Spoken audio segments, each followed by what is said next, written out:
There was one day where I was doing the dishes and our girls had come home from school and they had written stories about first coming into care and saying how scared they were. And they were glowing about us and our care towards them. It's kind of hard to see whether or not you're really making a difference, because you're going through life and you're living life. To hear that and know that I had made a difference in their lives, like, that was so special.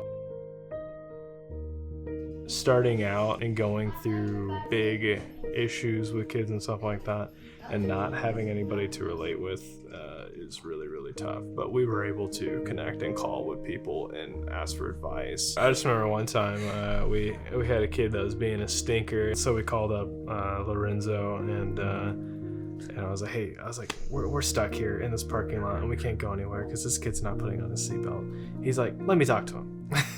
It's like, we just hand the phone back and the kid just takes it. What? And then Lorenzo starts talking with him and cheers him up and gets him going. And I remember that was like, I was like, man, thank God. There's been a ton of situations where we've just been needing either affirmation. I feel like that's one that you need a lot. There are kids out there who need loving homes and foster families who need support from their communities.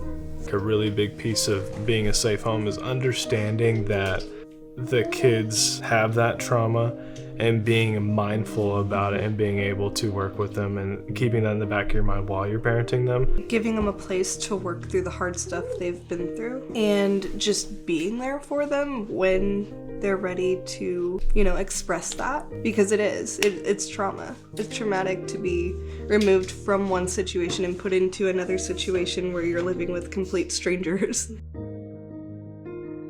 Foster care and faith are kind of interconnected because in parenting these kids, I'm able to more appreciate and understand the heart of the Father. While I'm working with these kids, he's slowly and patiently working with me on my own stuff, and that is just so gracious of him. Then additionally, just knowing that things are never too broken, they can't be redeemed. That's just a lesson that God's been teaching us here within the last couple months.